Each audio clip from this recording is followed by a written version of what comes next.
I 45 male, met my girlfriend, 32 female in a bar considering our age difference. I was surprised she gave me the time of day. She made it pretty clear. She was into older guys and all that. I was skeptical and thought she must be taking advantage of me. But I had to give her a chance and get to know her. We went on several dates where she offered to pay for me. I never let her, but I was glad she paid for herself. I treated her to a few things after we dated for 5 months. That's when she told me she had a 14-year-old son. I was pretty upset with her for failing to tell me this. He lived with her, but he slept over his friends' houses a lot. That's what she told me. That just sounded weird, like she had to say that. So I'd feel less of a burden. I was already falling hard for her at this point. We've been dating for months and everything seemed even unfair. She had her own place to live and didn't ask me for money. I knew she wasn't seeing anyone else. And I felt like she was serious about our relationship and wanted to find a father figure for Steven. So we dated for 3 more months. Within that time, I met Steven and we did a few things with the 3 of us together. He was distant and didn't care very much. But I understood that. It made me wonder how many men his mother dated since his father was out of the picture. I asked her when I felt like it was an opportune moment, but she was still offended. She said she was only with 2 men after his father left. Somehow I didn't believe her, or at least thought she was downplaying how badly these relationships ended. Had she made it seem like these men were going to be his new father only for it to end suddenly, I was scared. But to be truthful, I was already committed to this relationship, and even the boy, I was getting older and I had no children of my own. I wanted to be a father figure to someone, and here was my opportunity. We dated for just another month before they were being evicted from their apartment. This was scary, but only because I realized how much I cared about them and how willing I was to help them in their time of need. They moved into my house. I cherished this house because I grew up in it and my parents left it to me. It had 3 bedrooms, 2 bathrooms, a long driveway and about 2 acres around it. I was taking a huge chance letting this woman and her boy move in with me. But it was what I wanted. We immediately started family game nights and conversations over home-cooked meals. I was amazed at how well and natural we all came together over 2 years. I was a father figure to Steven. He actually wanted to do things with just me and him. We went fishing, to arcades, to the beach, and other more everyday places like Home Depot.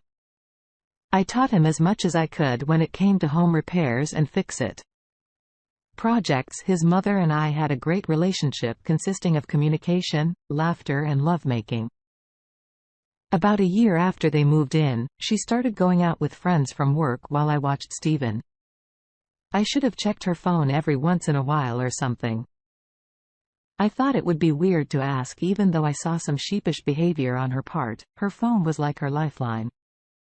She needed it for work. And our relationship was based on trust. I didn't feel like being her parent, checking her phone or asking her questions. One night, Steven was sleeping over at a friend's house and I was late coming home from work. I told my girlfriend I wouldn't be home until 12 a.m. when my replacement came in. But our boss actually came in around 9:15 when he heard I was stuck there so late. He covered the gap for me.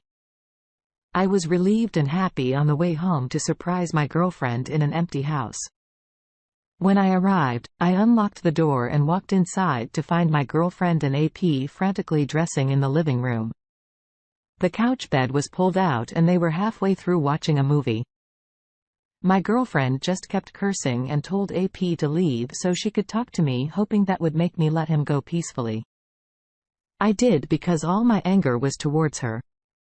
I screamed at her, asking what the hell she was thinking. I asked if they had sex. She wanted to say no, but it was very obvious. That was a lie. She knew she couldn't lie. She knew I wouldn't believe her. I just caught her naked with another man lounging like they had until midnight before I got home. My girlfriend tells me that she's been wanting to talk to me about having an open relationship where we can each bring back anyone we want to sleep with. I screamed my disbelief. This was disgusting and not what I pictured when I imagined the family we were starting. I told her to get out. But she begged me to let them stay.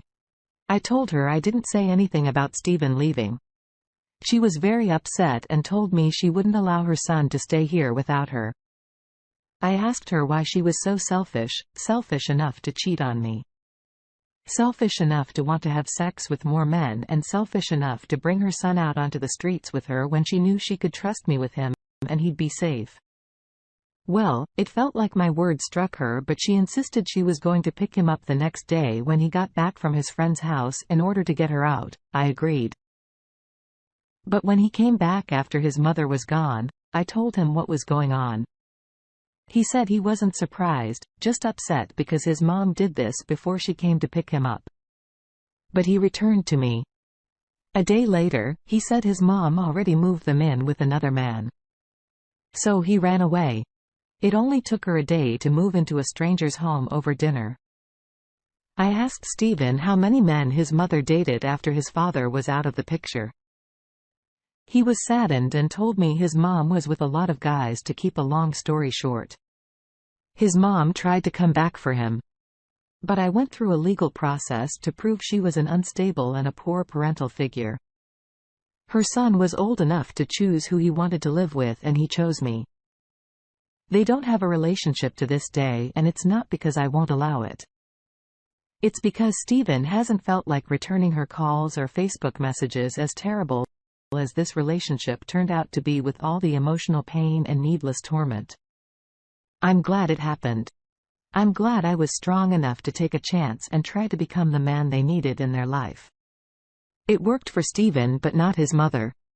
She wasn't ready to meet one man and stick with him. Not even if it meant stability for her son. You've done an amazing thing for Stephen. I am sorry. Your ex didn't have the honor or respect she should have had for you and her son. She was very selfish and irresponsible. And I don't think she would have asked you about bringing other people into the bedroom. If you didn't catch her with AP, she proved herself to be a repeat offender. It's a shame she couldn't make the right decision for her son and herself. She should have remained faithful to you, the man that showed them a stable and loving home life. I'm glad you didn't consider allowing her to stay in that house. You knew you had to be there for her son, but she was on her own. Her actions proved that she didn't consider either of you at all. I think you handled this perfectly so that Stephen could return to you and you could follow the proper legal steps to help change his life. Thank you for sharing this story with us. Now, let's get into our next story for today. My wife, 34 female and I 41 male, had an okay marriage, but after 7 years, we were pretty casual with each other. She kept busy on her phone with what I thought was games or Snapchats with friends from work. Besides her phone habits, had a really bad habit of speeding on her commute to work. One night, she came home, shaken and very upset. She said she was pulled over by the sheriff for speeding, that he was really mean to her and violated her rights. One example being that he told her he'd arrest her if she didn't roll down the window all the way. That certainly is a violation of her rights. And you can't really do that. I started to get mad. So I asked for the rest of the story. She just told me she got off with a warning that surprised me a lot. I asked how fast she was going and she didn't remember. She was suddenly much calmer, smiling in the kitchen. I asked if she was okay and she said she was fine. She was just glad she got off with a warning. She was cheeky. I was totally caught off guard by her odd behavior. She was just really upset. And then within a few moments, she was smiling and pleased. I never saw her act this way, but I let it go. It wasn't until over a year later that my wife was out drinking with people from work. She went out alone several times a month. I was at my friend's house when I got a call from my wife's friend named Ray. She said she was in the car with her on the way home. But my wife was pulled over by the sheriff and Ray thought was going to get a DUI. She suggested I come get them in the car. I asked where they were and she started typing but then stopped. 15 minutes passed before she texted, "Never mind. He let her go." I couldn't believe it. She was just let off with a warning for speeding by the same man, and he let her go after he caught her drunk driving. This did not make sense. When my wife got home, she was too drunk and tired to talk to me. When she woke up the next morning, I asked her how she got out of a DUI. She was confused and said she barely remembered what happened. She was just glad she got away with it and promised me she wouldn't act so irresponsibly again. I forgot about it. Until 4 months later. My wife was at work. When Ray texted me again, she said my wife admitted something to her that night while she was drunk. The sheriff was apparently sweet on her because the first time he pulled her over, she flashed for him.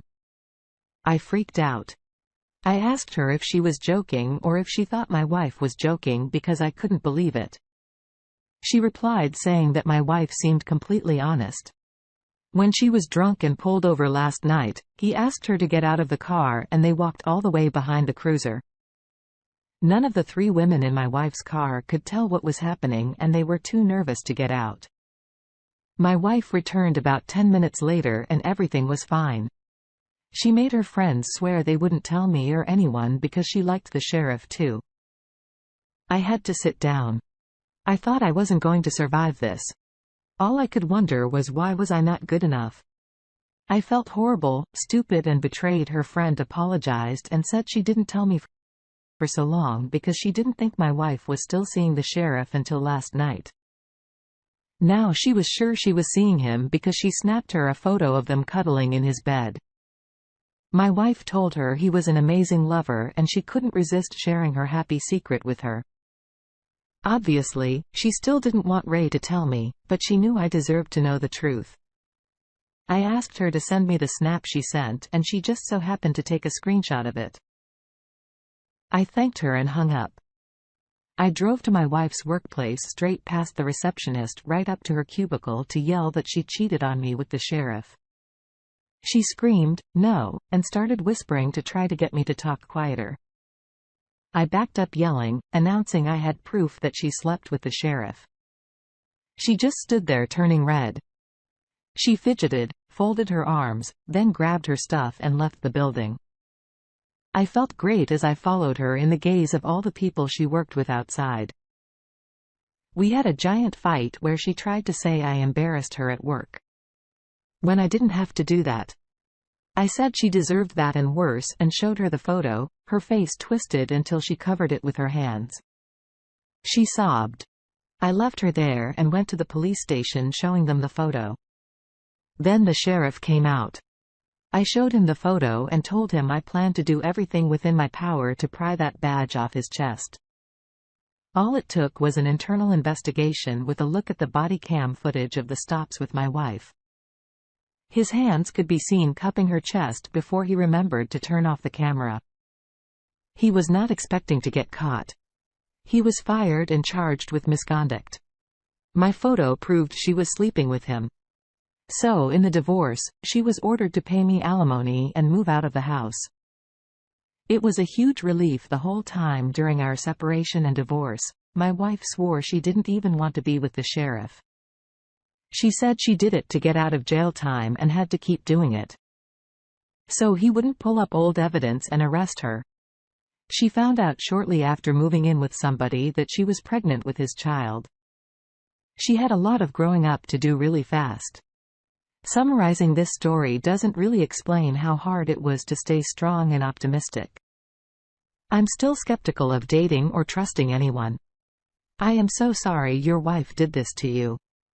If she was to remain faithful, she never would have considered showing that man anything, no matter what her consequences would have been for speeding or ADUI. It wouldn't have been as bad as her exposing herself to the sheriff. She started a forbidden lustful relationship that only made things worse.